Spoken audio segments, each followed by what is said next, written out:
The box office metrics continue to worsen for both Disney and Marvel, where it now sits at $382 million worldwide. Those are the global box office metrics, mind you, for the Fantastic Four First Steps.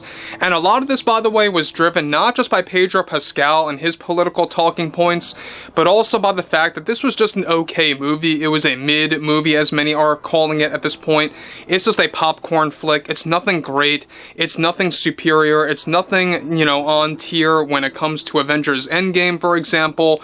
Nothing of that sort. And look, we all know that Bob Iger, Kevin Feige, and even Pedro Pascal, they tried to oversell this film. They tried to make it like it was going to be bigger and better than Avengers Endgame, both financially and both story-wise, and it turned out to be quite the opposite. This is Mike Zero. Subscribe if you're new, and like this video to see future updates. You can also follow me at Mike01. I thank you also very much for the great and kind support. So one thing about the Fantastic Four First Steps is that we all know that this movie, going into it, a lot of, those over at Disney and Marvel, they tried to really set this thing up to be the biggest movie ever for the Marvel Cinematic Universe to kickstart the new phase, right? A new movie before Spider-Man Brand New Day, a new film before Avengers Doomsday in 2026, and so far that momentum really seems to be shattered right now. Now, we know one thing about this is that, there's a lot of people that enjoyed this movie, but there's also a lot of people that will say it was an okay film, that it wasn't a fantastic film, pun intended, but we all know that this movie, in and of itself, it really could have been so much better if they did proper casting for Mr. Fantastic, if they maybe did some changes here and there to the actual story and the running time for the film, and especially with, the Silver Surfer. I think that Norrin Radd would have been a better decision than Shia LaBeouf, or heck, what would have even been better was if they had both Norrin Radd and Shia LaBeouf as a duo, so to speak. I think that would have been peak. But one thing about this is that Bob Iger is now going on to attack fans and turning it into a political narrative. Now, with Disney CEO Bob Iger already spiraling out of control after the Fantastic Four is an official box office failure, based on how much the budget was for the film and their marketing expenses, one significant development now involves Bob Iger attacking fans yet again and lying to the public about why Fantastic Four is underperforming. Iger delivered the following. Our greatest threat that we are dealing with right now in the industry are naive critics that really don't understand our financial aspects and values here at the Disney Company. As for the Fantastic Four, we here at the Disney Company need to be very direct with our customers and shareholders. It is not only irresponsible to claim that our latest project was a financial mishap, but it's also and obviously coming from a politically driven landscape to say such claims. As CEO, I can't stress this enough, but any financial differences compared to our previous and other Marvel projects here at the Disney Company are driven by our audience members not being familiar with these new characters just yet. Regardless, we here at the Disney Company still hold great confidence in the performance of our newest feature, The Fantastic Four First Steps, both in the short term and the long term, as streaming on Disney Plus holds so many possibilities for the future of these characters and this story. We are living in a defined culture right now, where critics are acting unfairly and also acting politically, and it hurts the brand and it also impacts the cast and the crew, such as those like Pedro Pascal, who I think is one of our most valuable cast members that we have right now at Marvel Studios, and what we have in store for him with Avengers Doomsday, I think will really excite Marvel fans. As CEO, it is important for me to address that any criticism claiming that our latest feature is a financial mishap, it's coming from a political narrative talking point. Disney also has never engaged in a culture war or anything like that to do with a so-called agenda at any given moment, and shame on those critics that claim as such as well. The only obstacle that we are dealing with right now with this film is the characters just aren't as recognized as those like Tony Stark or Captain America, for example.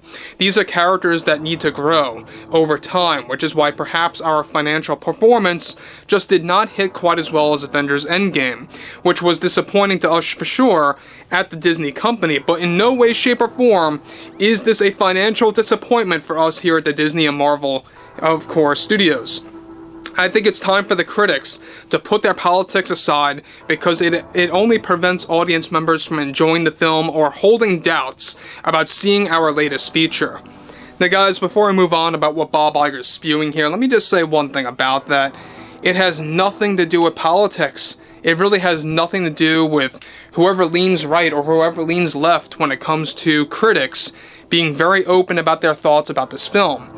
Let's face it, this movie has a lot of flaws. Is it a okay movie? Sure. Is it mid, quote unquote, as a lot of people are saying?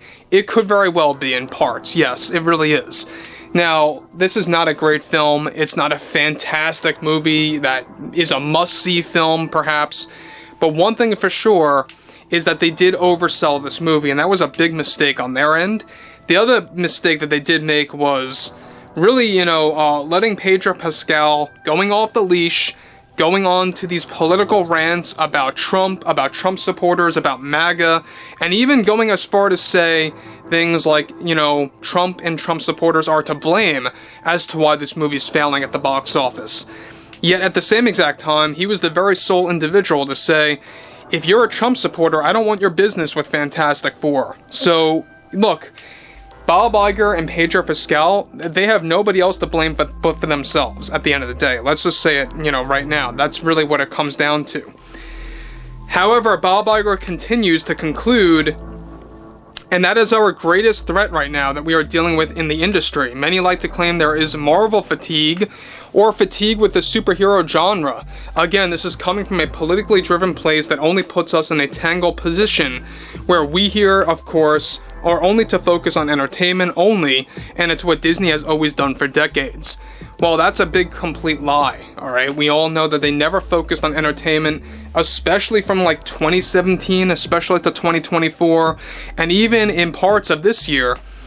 They were all focused on that DEI agenda right from the get-go, and Bob Iger's denying all of that. Now, we know that Marvel, Star Wars, and many other brands over at Disney, it's turning into a very big obstacle for them. It's turning into a very big challenge for them. And even streaming, alright, is also becoming a bigger problem. I don't know if you guys knew this, but Hulu is now actually going to be joining Disney Plus in a more streamlined fashion. The Hulu app, just as a heads up for you guys who have Hulu, it's going to be vanishing in 2026. You're going to have to go over to Disney Plus specifically to watch your Hulu material, whether it's live or just entertainment. So there won't be a Hulu app anymore. But focusing on Fantastic Four again, the reason why this is not doing as well at the box office not only had to do with Pedro Pascal going full-blown political, rant mode, but it also had a lot to do with the fact that, like I said before, they oversold this movie, and they also, didn't really realize that the Fantastic Four, these are indeed characters that people don't really care as much as, for example, like Spider-Man or Iron Man or Captain America and the Hulk. It's not on the same tier as them, that's for sure.